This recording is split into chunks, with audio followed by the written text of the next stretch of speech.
Assalamualaikum warahmatullahi wabarakatuh.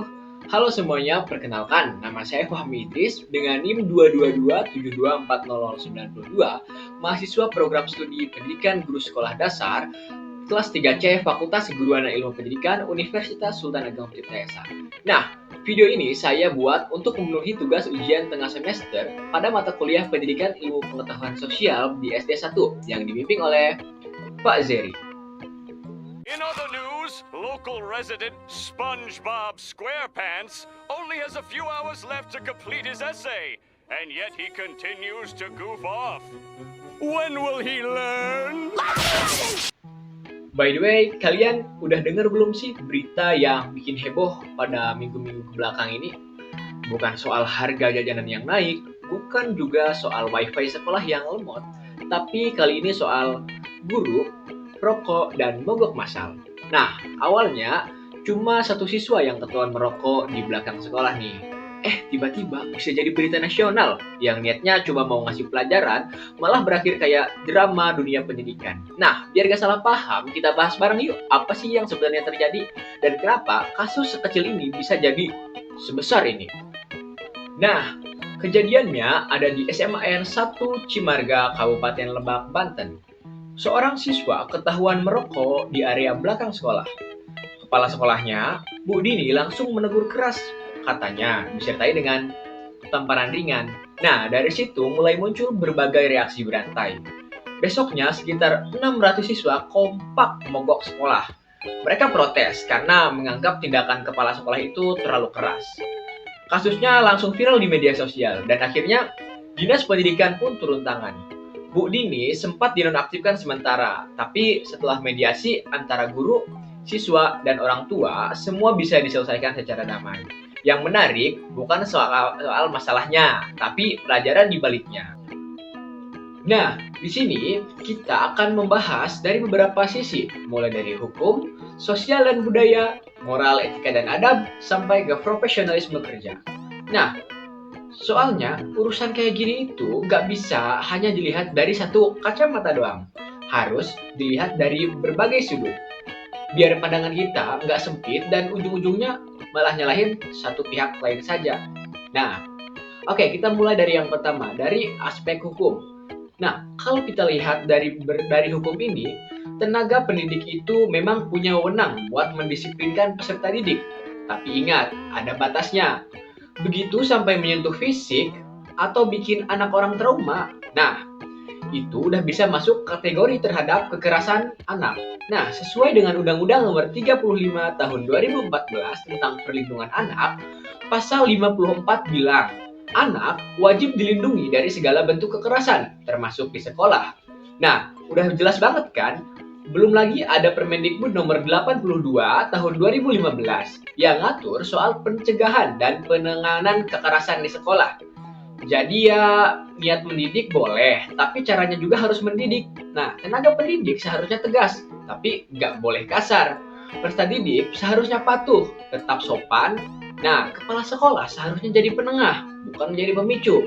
Nah, dan orang tua seharusnya jangan langsung panas dan ikut nyerang di medsos. Kadang niatnya itu benar untuk membela anak, tapi malah bikin suasananya itu makin kacau. Nah, ingat, kalau semua kebawa emosi, yang rugi bukan cuma nama sekolah, tapi juga anaknya sendiri. Nah, selanjutnya, kalau dilihat dari sisi sosial dan budaya, ini itu termasuk ke dalam cerminan perubahan zaman. Nah, dulu nih ya, tenaga pendidik marah dikit aja, siswa langsung diam, ngangguk, terus nurut. Sekarang baru ditegur sedikit, udah debat. Ya wajar sih, sekarang generasi lebih berani ngomong, kritis juga kan, tapi kadang lupa cara menyampaikannya. Harusnya kritik itu disampaikan, bukan diserang. Nah, tenaga pendidik seharusnya juga peka bahwa anak zaman sekarang itu pola pikirnya itu berbeda. Mengajarnya pun nggak bisa cuma dengan suara keras, tapi juga harus dengan pakai hati. Nah, yang menarik, Peran orang tua di sini, daripada ikut-ikutan marah kayak yang sempat viral di SMA N1 Cimarga itu, mending bantu ademin suasana. Coba duduk bareng, denger cerita dari dua sisi, baru ambil sikap. Karena kalau orang tua ikut emosi, anak juga bakal mikir, oh marah boleh tuh asal yakin. Nah, padahal yang harus dicontoh tuh sabarnya, bukan marahnya. Nah, jika dilihat dari sisi moral, etika, dan adab, ya dua-duanya punya PR besar. Peserta didik yang merokok udah jelas salah, udah melanggar aturan sekolah. Tapi tenaga pendidik juga jangan harus langsung marah-marah sampai main fisik. Menegur itu boleh, tapi jangan sampai nyakitin. Karena pendidikan itu seharusnya menyentuh hati, bukan menyentuh pipi. Nah, peserta didik seharusnya sadar kalau disiplin itu bukan cuma hukuman, tapi bentuk perhatian. Tenaga pendidik seharusnya ngerti kalau contoh yang baik lebih baik nempel daripada omelan. Dan kepala sekolah seharusnya bijak, jangan ikut emosi di tengah masalah. Orang tua juga seharusnya ngasih fondasi sopan santun dari rumah, jangan baru ribut di sekolah. Baru deh bilang, anak saya nggak gitu kok. Nah, kalau dari rumah udah kuat adabnya, di sekolah juga pasti adem suasananya. Nah, kalau kita lihat dari sisi profesionalisme kerja, tenaga pendidik dan kepala sekolah itu bukan hanya sekedar pengajar, tapi juga sebagai pengelola suasana belajar. Kalau sampai satu sekolah mogok atau ribut, itu tandanya ada komunikasi dan koordinasi yang belum berjalan secara profesional. Tenaga pendidik seharusnya bisa mengelola emosi dan konflik dengan bijak. Peserta didik juga perlu disiplin dan tanggung jawab sebagai bagian dari pembelajaran karakter. Nah, kepala sekolah seharusnya jadi figur panutan, bukan pemicu panasnya suasana. Dan orang tua jangan juga cuma jadi komentator atau tim sorak doang, tapi ikut terlibat aktif sebagai mitra pendidik dalam membentuk karakter anak. Karena pada akhirnya mendidik itu bukan ajang siapa yang paling benar, tapi kerjasama yang butuh hati, logika, dan kesabaran dari semua pihak. Satu tim, satu tujuan, membentuk generasi yang beradab dan berdaya. Kalau dipikir-pikir ya, setiap kejadian kayak gini tuh gak cuma soal siapa yang benar dan siapa yang salah, tapi soal siapa yang mau belajar dari situasi. Tenaga pendidik seharusnya bisa belajar untuk lebih sabar. Siswa seharusnya belajar lebih hormat atau tahu tempat.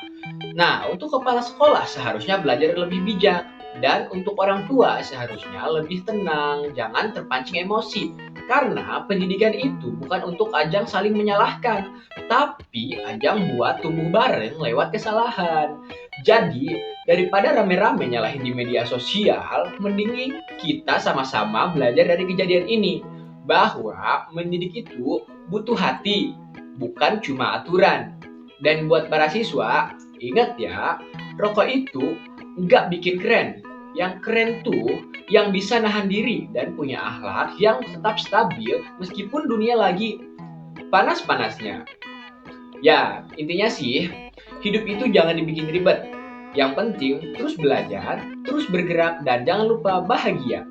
Termasuk dari kasus yang viral di Cimarga kemarin, itu jadi cermin bareng-bareng buat kita semua bahwa emosi itu wajar, tapi cara menyalurkannya yang harus dengan elegan.